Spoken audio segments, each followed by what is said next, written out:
어제 마트에서 사던 라면 한 봉지가 500원 올랐어요. 치킨 한 마리도 1,000원 더 비싸졌죠. 그런데 그날 저녁 뉴스에서 CPI가 올랐다고 했어요. 다음날 주식시장이 흔들렸어요. 라면 가격이랑 주식이 무슨 상관일까요? 똑같은 CPI 발표인데 어떤 날은 시장이 조용하고 어떤 날은 크게 흔들려요. 이 차이는 어디서 나오는 걸까요? 오늘은 CPI가 뭔지, 왜 시장이 흔들리는지 아주 쉽게 정리해서 알려드리겠습니다. CPI는 소비자 물가지수라는 뜻이에요. 쉽게 말하면 우리가 사는 물건들의 평균 가격을 숫자로 만든 거예요. 마트에서 장 볼 때 드는 돈이 얼마나 늘었는지 재는 거라고 생각하면 돼요. 왜 이런 지수가 필요했을까요? 옛날에는 물건마다 가격이 다르게 움직여서 알기가 힘들었어요. 빵은 올랐는데 우유는 내렸고 휘발유는 또 다르게 움직였죠. 그래서 평균을 내서 한눈에 보기 쉽게 만든 게 CPI예요. CPI가 오르면 우리 생활에 어떤 일이 생길까요? 같은 돈으로 살 수 있는 물건이 줄어들어요. 예전에는 10,000원으로 라면 5개를 샀는데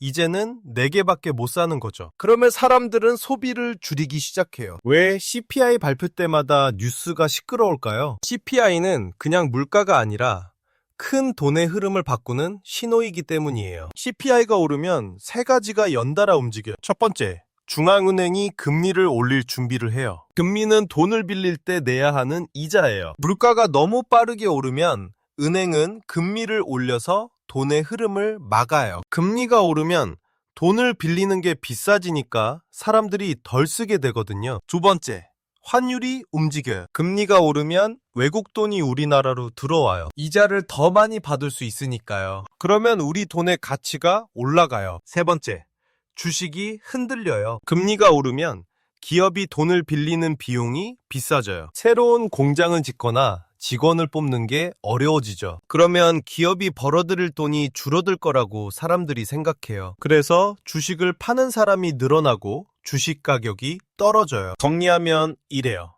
CPI 오름, 금리 오름, 기업 부담 증가, 주식 하락. 이 연결고리가 바로 CPI가 중요한 이유예요. 그런데 CPI가 오르는 게 항상 나쁜 건 아니에요. 물가가 천천히 오르는 건 경제가 건강하게 자라는 신호거든요. 사람들이 돈을 쓰고 있고 기업이 물건을 팔고 있다는 뜻이니까요. 실제로 물가가 조금씩 오르는 나라는 경제가 잘 돌아가는 경우가 많아요. 월급도 같이 오르고 일자리도 늘어나거든요. 문제는 CPI가 너무 빠르게 오를 때예요. 월급은 그대로인데 물가만 쑥쑥 오르면 생활이 힘들어지죠. 같은 돈으로 살 수 있는 게 줄어드니까 다들 지갑을 닫아요. 그러면 가게가 물건을 못 팔게 되고 공장은 생산을 줄이게 돼요. 결국 경제 전체가 느려지는 거예요. 반대로 CPI가 떨어지는 것도 문제가 될 수 있어요. 물가가 내리면 좋은 거 아니냐고요? 잠깐은 좋지만 오래가면 위험해요. 사람들이 나중에 더 싸질 거라고 생각하면 지금 안 사거든요. 기다리는 사람이 많아지면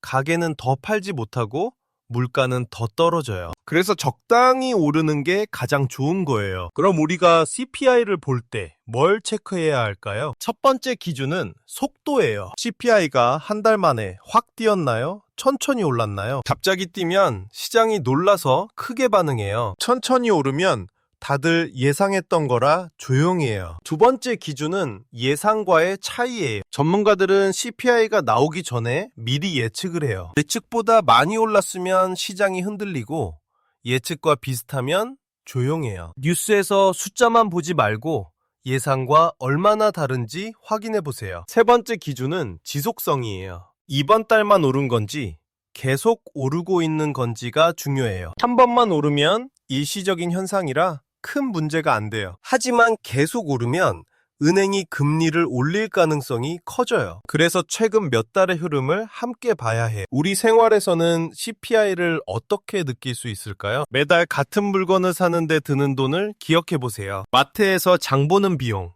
외식비, 교통비를 체크하는 거예요. 이게 계속 늘어나고 있다면 CPI가 오르고 있다는 신호예요. CPI가 오를 때 우리는 어떻게 대응하면 될까요? 첫째, 고정 지출을 점검해 보세요. 매달 자동으로 나가는 돈 중에 안 쓰는 게 있는지 확인하는 거예요. 둘째, 가격을 비교하는 습관을 들이세요. 같은 물건도 파는 곳마다 가격이 다르니까요. 셋째, 필요한 것과 원하는 것을 구분하세요. 물가가 오를 때는 꼭 필요한 것부터 사는 게 중요해요. 넷째, 저축 방식을 점검해 보세요. 금리가 오르면 예금 이자도 함께 오르거든요. 더 좋은 조건의 상품이 있는지 알아보는 게 좋아요. 투자를 하는 사람이라면 어떻게 봐야 할까요? CPI 발표 후 주식이 떨어진다고 무조건 파는 건 위험해요. 왜 떨어지는지, 이게 일시적인지 지속적인지를 봐야 해요. 금리가 오르면 은행 예금이 더 매력적이 되니까 주식에서 돈이 빠져나가요. 하지만 물가를 이길 수 있는 기업은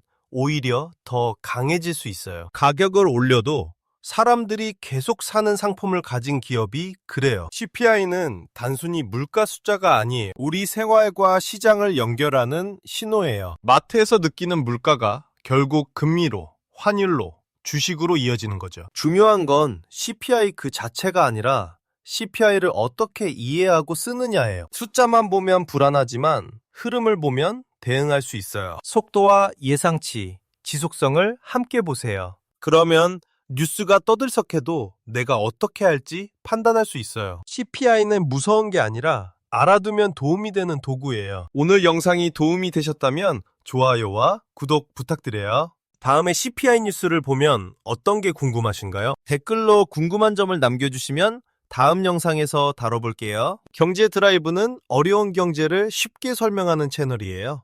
다음 영상에서 또 만나요.